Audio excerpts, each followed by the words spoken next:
السلام علیکم ورحمۃ اللہ وبرکاتہ۔ بسم اللہ الرحمن الرحیم والصلاة والسلام علی رسولہ الکریم وعلی آلہ وصحبہ اجمعین۔ اللہ تبارک و تعالی نے اپنے فضل و کرم سے ہمیں ایک ایسا ملک دیا ہے جس کی بنیاد لا الہ الا اللہ پر ہے کہ 47 میں بچے بچے کی زبان پر تھا پاکستان کا مطلب کیا، اور نعرے لگتے تھے لا الہ الا اللہ۔ اس لحاظ سے ان سارے 1439 ہجری ہے، اس سارے عرصے میں 2 ریاستیں ایسی ہیں جو اسلام کے بنیاد پر وجود میں آئیں، ایک مدینہ منورہ کی ریاست اور ایک پاکستان کی ریاست، اور اس کے نام تو اللہ نے پہلے ہی آسمانوں پہ طے کر رکھے تھے، اپنے ایک بندے سے اس کو ڈیلیور کروایا۔ اس میں کسی قوم کی طرف اشارہ نہیں، ہندوستان، ہندو لوگوں کی سرزمین، ازبکستان، ازبک لوگوں کی زمین، تاجکستان، تاجک لوگوں کی زمین، افغانستان، افغان لوگوں کی سرزمین، کرغیزستان، کرغیز قوم کی سرزمین، لیکن اس کو مشابہت ہے مدینہ طیبہ کہا جاتا ہے، مدینہ طیبہ، طیبہ پاک، مدینہ پاک شہر۔ تو اس پاکستان کا نام بھی مدینہ طیبہ سے جڑتا ہے، یا مدینہ منورہ کہتے ہیں، روشن منور شہر، مدینہ طیبہ پاکیزہ شہر، تو تقریباً وہی نام اس کا بھی رکھا گیا، پاک سرزمین، پاک زمین۔ تو زمین تو پاک ہی ہوتی ہے، اس پر رہنے والے اسے گندہ بھی کرتے ہیں اور پاک بھی رکھتے ہیں۔ 14 اگست آتا ہے تو جی چاہتا ہے کچھ باتیں اپنی قوم کے ساتھ شیئر کروں۔ پھر اس میں ایک اور جو میرے رب کا تخلیقی فیصلہ تھا کہ اسے 27 رمضان المبارک شب قدر میں اللہ تعالیٰ نے اس کو وجود بخشا۔ رمضان میں اس کو وجود ملا، پھر رمضان میں شب قدر 27 میں اس کو وجود ملا، پھر اس کا نام اتنا خوبصورت رکھا گیا، پھر اسے کلمے کی بنیاد پہ اللہ تعالیٰ نے ہمیں دیا، پھر اس میں 4 موسم رکھے، پہاڑ بھی ہیں، میدان بھی ہیں، صحرا بھی ہیں، دریا بھی ہیں، جنگل بھی ہیں، سردی بھی ہے، گرمی بھی ہے، خزاں بھی ہے، بہار بھی ہے، زرعی زمین لاکھوں کروڑوں ایکڑ ہے، میٹھا پانی ہے، کڑوا پانی ہے، سمندر لگتا ہے۔ فَبِأَيِّ آلَاءِ رَبِّكُمَا تُكَذِّبَانِ، کون سی ایسی نعمت ہے جو اللہ نے اس ملک کو نہیں عطا فرمائی۔ ہمارا بلوچستان زمینی ذخیروں سے بھرا پڑا ہے، اگر اس ملک میں قحط آیا ہے تو وہ بس صفات کا آیا ہے، یہ نہیں کہ میرے ملک میں اچھائی نہیں، اللہ کا شکر ہے، بہت اللہ کے نیک بندے میرے دیس میں آباد ہیں، اس طرح ہمیں مایوس نہیں ہونا چاہیے، لیکن برائی غالب ہے جو تو نظر آ رہا ہے۔ تو اس دن کے حوالے سے میں صرف ایک حدیث بیان کرنا چاہتا ہوں۔ اگر ہم اس ملک کو پاک بنانا چاہتے ہیں اور پاکستان کو ایک عزت دلانا چاہتے ہیں، ہم ایٹمی طاقت اللہ نے ہمیں بنایا، واحد اسلامی سلطنت ایٹمی طاقت ہے، لیکن عزت نہیں ملی، نہ عالمی سطح پر نہ علاقائی سطح پر، کہ عزت دینے والا اللہ ہے، وَتُعِزُّ مَن تَشَاءُ، اور ذلیل کرنے والا اللہ ہے، وَتُذِلُّ مَن تَشَاءُ۔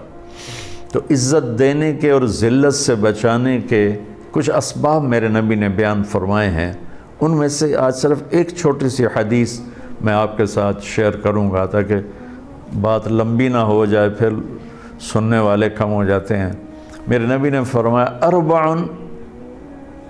اذا كانت فيك ما ضرك ما فاتك من الدنيا آپ نے فرمایا 4 باتیں اگر تو مجھ سے لے لے اور اپنی زندگی میں اتار لے تو پھر تجھے کسی چیز کا نہ گھاٹا ہے، نہ کمی ہے، اور نہ ہی تیرا کوئی نقصان ہے۔ کہ صرف 4 لمبے لمبے وظیفے میرے نبی نہیں بتاتے تھے، مشقت والی وظائف میرے نبی نہیں بتاتے تھے، اپنی امت کے لیے آسانیاں فرما گئے۔ کہ 4 بات، 40 نہیں ہیں، 14 نہیں ہیں، 44 نے کہا 4۔ کیا ہیں وہ؟ حفظ و امانت، صدق و حدیث، حسن و خلیقت، عفت فی طعمت۔ سبحان اللہ۔ میرے نبی نے فرمایا، گویا میں یوں کہوں کہ میرے پاکستان کی قوم سے، جس میں بہت سی قومیں آباد ہیں اور ہر صفات کے لوگ اس میں موجود ہیں، عورتیں بھی، مرد بھی، بڑے بھی، بوڑھے بھی، مالدار بھی، فقیر بھی، میرے نبی نے فرمایا 4 باتیں مجھ سے لے لو۔ حفظ و امانہ، زندگی میں کبھی کسی کو دھوکہ نہیں دینا۔ دیانتداری، دیانتداری وہ زیور ہے جو پرانا نہیں ہوتا ہے، جس کا رنگ پھیکا نہیں پڑتا ہے، جس کی قیمت میں کسی دور میں کمی نہیں آتی ہے۔ دوسرا ارشاد فرمایا صدق و حدیث، کہ ہمیشہ سچ بولنا ہے، کبھی جھوٹ نہیں بولنا، ہمیشہ سچ بولنا ہے، کبھی جھوٹ نہیں بولنا ہے۔ ان 2 کی وضاحت کے لیے ایک اور حدیث سناؤں۔ میرے نبی نے فرمایا میرا امتی ہر گناہ کر سکتا ہے، 2 نہیں کر سکتا، ایک جھوٹ کبھی نہیں بولے گا، ایک دھوکہ کبھی نہیں دے گا۔ ایک جھوٹ کبھی نہیں بولے گا، ایک دھوکہ کبھی نہیں دے گا۔ تو میرے نبی نے فرمایا 4 باتیں، ان میں سے 2 کون سی ہیں؟ دیانتداری، دھوکہ نہیں دینا، سچ بول، جھوٹ نہیں بولنا، حسن و خلیقت، اپنے اخلاق اچھے کر لو، ماں باپ کے ساتھ، بیوی کے ساتھ، بچوں کے ساتھ، بچوں کے ماں باپ کے ساتھ، بھائیوں کے ساتھ، دکان میں نوکروں کے ساتھ، آفس میں ملازمین کے ساتھ، جاب پر اپنے ماتحتوں کے ساتھ، آفس میں اپنے ماتحتوں کے ساتھ، اپنے بڑوں کے ساتھ، اپنے چھوٹوں کے ساتھ اخلاق اچھے کر لو، اور آپس کی لڑائیاں مٹا دو۔ خاص طور پر جو مذہب کے نام کی لڑائی چل رہی ہے، جو مجھے رلاتی بھی ہے، تڑپاتی بھی ہے، کہ تعصب ایسا ہے کہ ایک دوسرے کو مسلمان سمجھنے پر بھی تیار نہیں ہے۔ میری قوم تمہیں اللہ رسول کا واسطہ دیتا، انشاءاللہ جو کلمہ پڑھنے والا ہے وہ مسلمان ہے اور جنت میں جائے گا، کہ وہ جو بنیادی اعتقاد ہیں اس کے اوپر قائم ہو، ختم نبوت کا قائل ہو، توحید و رسالت، جو 5 باتیں ہیں، کلمہ، نماز، روزہ، حج، زکوٰۃ، اللہ پر ایمان، فرشتوں پر، کتابوں پر، تقدیر پر، موت کے بعد کی زندگی پر، ختم نبوت پر، سب کو گلے لگانا سیکھو، سب سے محبت کرنا سیکھو، سب کے ساتھ اچھے اخلاق برتو، ایک دوسرے سے مصافحہ نہیں کرتے۔ تو میرا تیسری بات میرے نبی کی ہے، اپنے اخلاق اچھے کر لو۔ اخلاق اچھے کا بہت بڑا حصہ اس زبان کے ساتھ ہے، تو زبان سے گالی دینا، اللہ ہمیں توفیق دے کہ ہم کسی کو گالی نہ دیں، جھوٹ نہ بولیں، غیبت نہ کریں، الزام نہ لگائیں، بہتان نہ لگائیں۔ میرے نبی کا فرمان ہے جس نے کسی نیک عورت پہ بدکاری کا بہتان لگا دیا، وہ 100 سال مصلی پہ بیٹھ کے عبادت کرتا ہوا بھی اگر مرا تو جہنم میں جائے گا، جنت کی ہوا بھی نہیں اس کو مل سکتی ہے۔ تو تیسری چیز جو میرے نبی نے فرمایا کہ اپنے اخلاق اچھے کر لو، اور چوتھا فرمایا عفت فی طعمت، رزق حلال کماؤ۔ حرام بازار میں بکھرا پڑا ہے، 2 طرح کا حرام ہے، ایک کام ہی حرام ہے، ڈرگز بیچتا ہے، ہیروئن بیچتا ہے، چرس بیچتا ہے، افیم بیچتا ہے، شراب بیچتا ہے، یہ تو کام ہی حرام ہے۔ دوسرا کام تو ٹھیک ہے، کپڑا بیچتا ہے، لوہا بیچتا ہے، لیکن سارا دن اس میں ہیرا پھیری کرتا ہے، جھوٹ بولتا ہے۔ تو ایک مثال تو پیشاب کی، تو پاک ہو ہی نہیں سکتا۔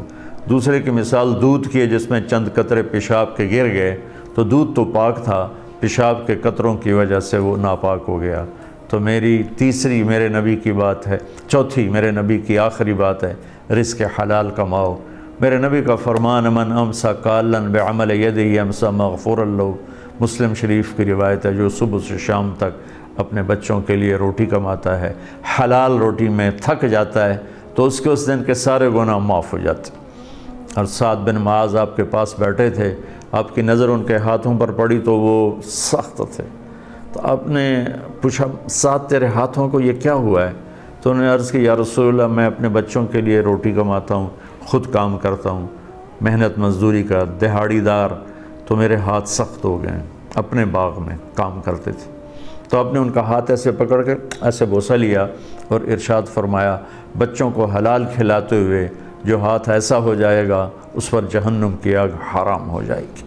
تو میرے بھائی بہنوں، میرے بچوں بچیوں جو میری بات سن رہے ہو، ہم اس دن کی خوشی منائیں، جھنڈے لگا کر نہیں، یہ تو فضول خرچی ہے۔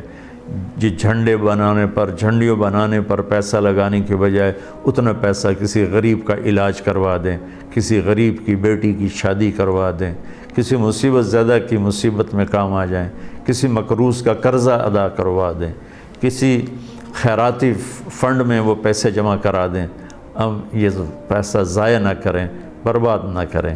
14 اگست کی خوشی منائیں کہ ہم ہمیشہ سچ بولیں گے، جھوٹ نہیں بولیں گے، ہمیشہ دیانتداری سے زندگی گزاریں گے، کسی کو دھوکہ نہیں دیں گے، ہمیشہ اپنے اخلاق اچھے کریں گے، کسی کے ساتھ بد اخلاقی نہیں کریں گے، اور اپنی کمائی میں حلال کمائیں گے، کبھی حرام نہیں کمائیں گے۔ تو پھر آپ دیکھنا پاکستان میں کیسے تبدیلی آتی ہے۔ جیسی نئی حکومت اعلان کر رہی کہ ہم نے تبدیلی لانی ہے، تو تبدیلی کا میں آپ کو صحیح راستہ بتا رہا ہوں کہ ہم اپنی ذات سے شروع کریں، یہ دوسروں سے نہ شروع کریں، اپنی ذات سے شروع کریں۔ فرائض کے بعد نماز، روزہ، حج، زکوٰۃ کے بعد یہ 4 کام اپنی زندگی میں آپ لے لیں، انشاءاللہ پورے ملک میں تبدیلی آ جائے گی، اللہ بھی راضی ہو جائے گا، اللہ کا رسول بھی راضی ہو جائے گا، ہمارا ملک بھی عزتوں کی چوٹیوں پر پہنچ جائے گا۔ السلام علیکم۔